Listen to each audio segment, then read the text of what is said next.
Today, a jury in Minnesota found former Minneapolis police officer Derek Chauvin guilty on all counts in the murder of George Floyd last May.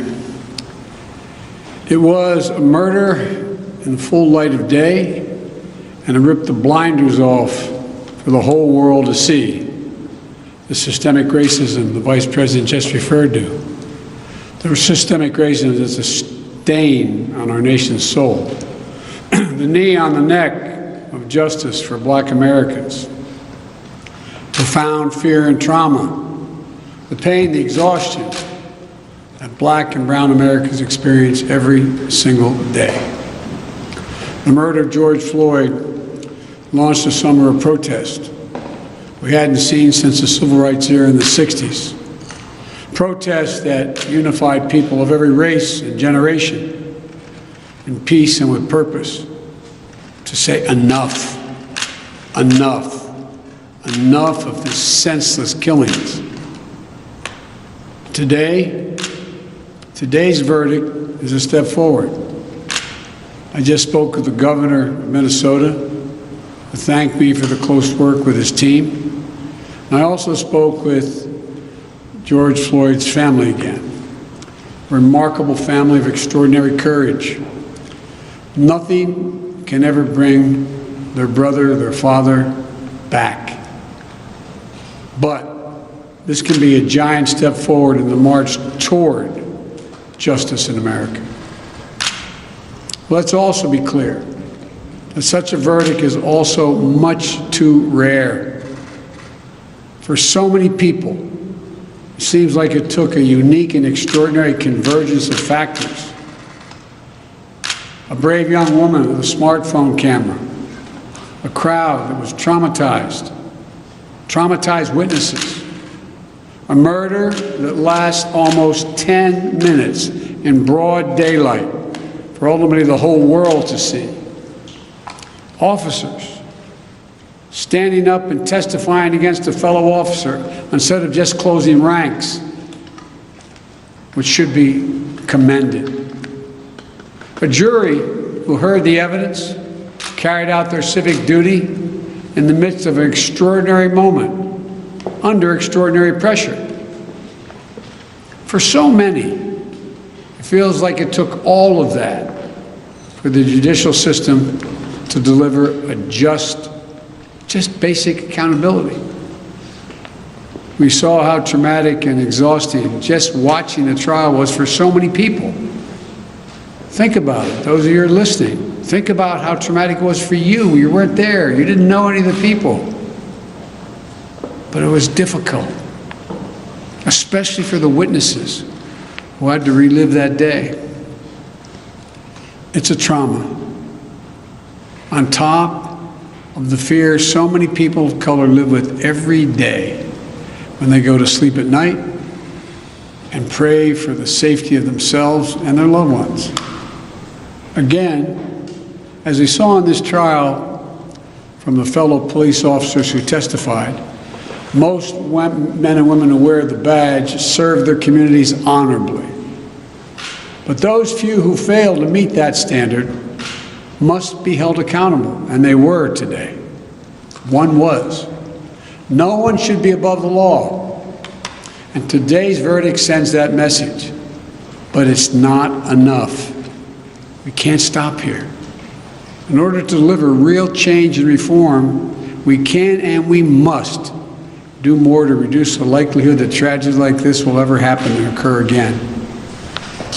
To ensure that Black and brown people, or anyone, so they don't fear the interactions with law enforcement, that they don't have to wake up knowing that they can lose their very life in the course of just living their life.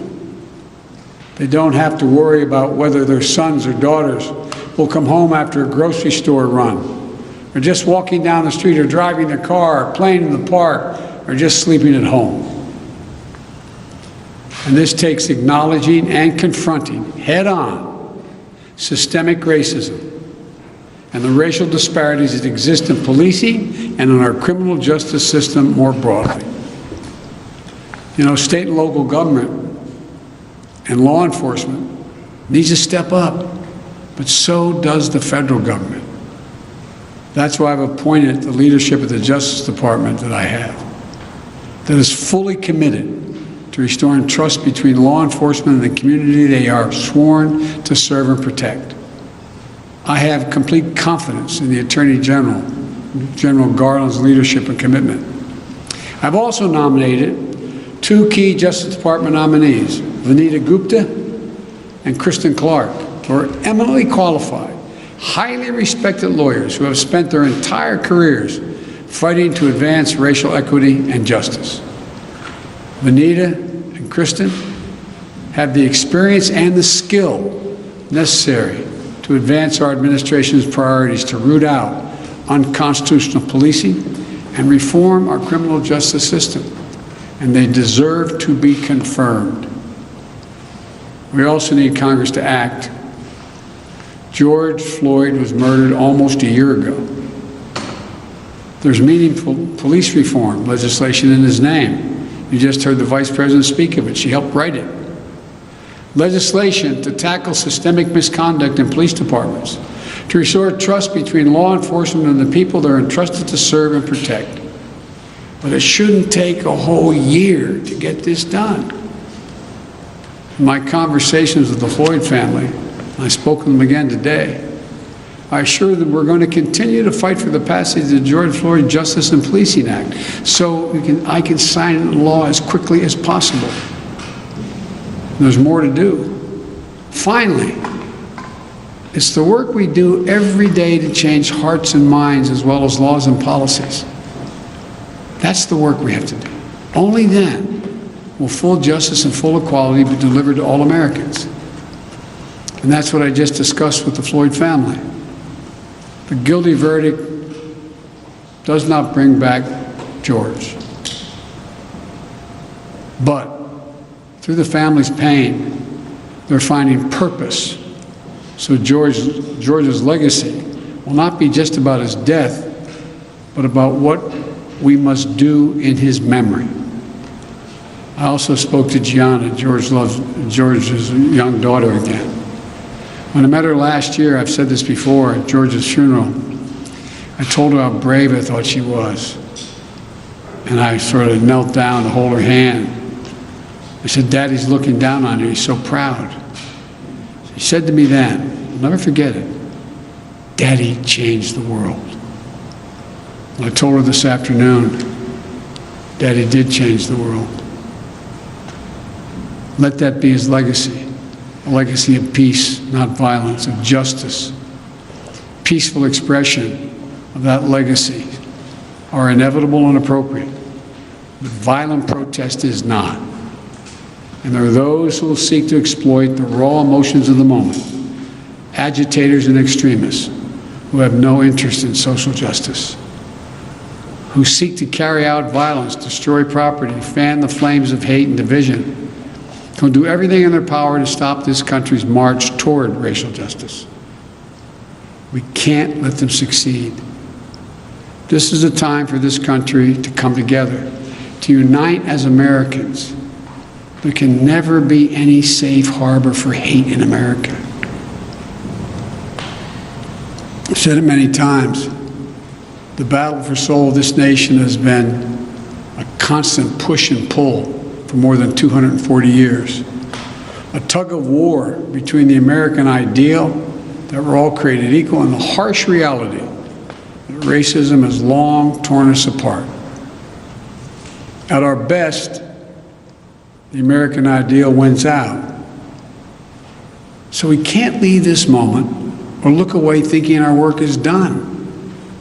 We have to look at it, we have to look as we did for those 9 minutes and 29 seconds.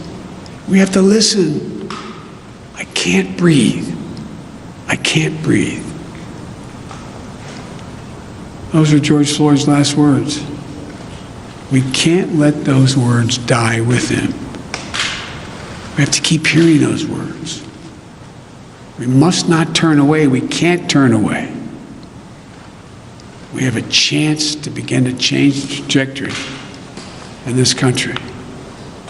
It's my hope and prayer that we live up to the legacy. May God bless you. May God bless George Floyd and his family.